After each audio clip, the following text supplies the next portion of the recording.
जहां महिला आरक्षण विधेयक को लेकर हंगामा जारी है। बीजेपी इस बिल के पास न होने के लिए विपक्ष पर निशाना साध रही है। इसी मामले पर हमारी संवाददाता अपराजिता ने बीजेपी के राज्यसभा सांसद दर्शना सिंह से बातचीत की। क्या कुछ कहा, सुनिए।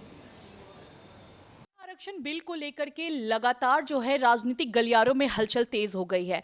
अब ऐसे में 3 दिन का जो ये विशेष सत्र रखा गया था, उस दौरान प्रधानमंत्री ने भी खुलकर अपनी बातें रखी, महिलाओं के हित की बातें की, विपक्ष ने भी अपनी बातें बताई, लेकिन बावजूद इसके 2-3 तिहाई जो बहुमत की आवश्यकता थी, उसकी कमी की वजह से ये बिल पास नहीं हो पाया। अब ऐसे में फिर से ये चर्चा तेज है कि क्या वाकई में महिलाओं के हित के लिए उठाया गया जो कदम था उसका विपक्ष विरोध कर रहा है, और विपक्ष जो बार बार ये कह रहा है कि हम इस बिल का समर्थन करते हैं लेकिन शर्तों के साथ, तो क्यों नहीं ये पास हो पाया। अब इसी कड़ी में हमारे साथ बातचीत के लिए मौजूद हैं बीजेपी राज्यसभा सांसद दर्शना सिंह जी। इनसे बात करेंगे चूंकि ये महिला भी हैं, राज्यसभा सांसद भी हैं और इन्होंने पार्टी में बढ़ चढ़कर काम भी किया है, तो ऐसे में इनकी क्या सोच है इसको लेकर के ये जानना बेहद ज़रूरी है। मैम, सबसे पहले तो आपका बहुत बहुत स्वागत है हमारे चैनल में। धन्यवाद। सबसे पहले तो मैम मैं आपसे ये जानना चाहूँगी, ये बिल नहीं पास हो पाया, क्या कहिएगा इस पर? ये बहुत ही दुखद है और विपक्ष का जो महिला विरोधी चेहरा है वो बेनकाब हो गया है।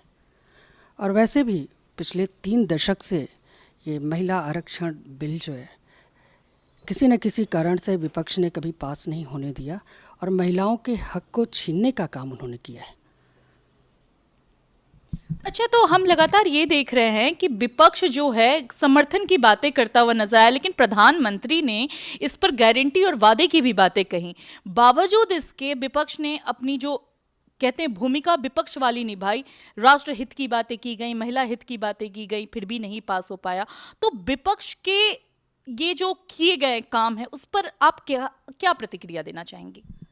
मैं ये कहना चाहती हूँ, देखिए, विपक्ष की मंशा कभी साफ नहीं रही महिला अधिकारों को लेकर। विपक्ष नहीं चाहता है कि पंचायत के आगे ये महिलाएं बढ़ें, यानी कि पंचायत से लेकर जो देश की सबसे बड़ी पंचायत है लोकसभा और विधानसभाओं में, वो नहीं चाहते कि महिलाओं को ये अधिकार मिले। अगर वो ये चाहते तो ये बिल, ये आरक्षण 33% का पिछले 3 दशक से लटका नहीं रहता। और माननीय प्रधानमंत्री जी ने कहा भी कि इसको दलगत राजनीति से ऊपर उठकर देखना चाहिए और महिलाओं के प्रति संवेदना रखते हुए उन्होंने कहा कि हमें इसका क्रेडिट नहीं चाहिए, हमें महिलाओं के बिल पे क्रेडिट नहीं चाहिए, क्रेडिट आप लीजिए लेकिन इस बिल को पास करिए, क्योंकि महिलाओं को इस दलगत राजनीति से ऊपर रखकर उनके बारे में सोचना चाहिए, क्योंकि देश की ये आधी आबादी हैं और अब बहुत लंबे समय तक उनके हक को छीना नहीं जा सकता। एक आखिरी सवाल होगा मैम आपसे, पार्टी से हट के, चूंकि आप भी एक महिला हैं, तो आपको क्या लगता है महिला होने के नाते महिला आरक्षण की जो बातें की जा रही हैं उसमें महिलाओं की कितनी भागीदारी और हिस्सेदारी जो है, कौन सी पार्टी मतलब चूंकि आप बीजेपी से हैं लेकिन फिर भी आपको क्या लग रहा है कौन सी पार्टी महिलाओं को ज्यादा बढ़ावा दी है? क्योंकि कांग्रेस का भी शासन रहा है, बीजेपी का भी शासन रहा है, तो ऐसे में आप क्या कहिएगा इस पर? देखिए, मैं एक महिला होने के नाते ये कहना चाहती हूँ कि 2014 से लेके आज तक पिछले 11 साल से ऊपर जो भी हमारे देश के माननीय प्रधानमंत्री जी ने महिलाओं को लेकर काम किया, महिला सशक्तिकरण का जो उन्होंने संकल्प लिया, तो पिछले 11 साल के उनके कामों को देख लीजिए जो महिलाओं को समर्पित हैं। तो निश्चित तौर पे महिलाओं को सशक्त करने का उन्होंने काम किया है, चाहे वो बेटी बचाओ बेटी पढ़ाओ योजना रही हो, चाहे प्रधानमंत्री आवास योजना में महिलाओं के स्वामित्व की बात रही हो, चाहे जनधन योजना रही हो, चाहे सुकन्या समृद्धि मातृवंदना योजना, जितनी योजनाएं आप देखेंगे, उज्ज्वला योजना, ये बहुत ही संवेदना से जुड़ा विषय है कि प्रधानमंत्री जी चाहते थे कि जन्म से लेकर मृत्यु तक जितने भी स्तर हैं, जितने भी चरण हैं, उसमें महिलाएं मजबूत हों।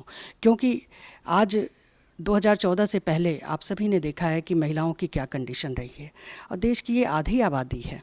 इसके बारे में चिंता इस देश के माननीय प्रधानमंत्री जी ने जो किया है, आज से पहले किसी ने नहीं किया है और ये सब देख रहा है, देश देख रहा है, देश के लोग देख रहे हैं। और यही कारण है कि जब हम देश के किसी कोने में जाते हैं तो महिलाएं मोदी जी के लिए कितना उनका स्नेह है, कितना आशीर्वाद है।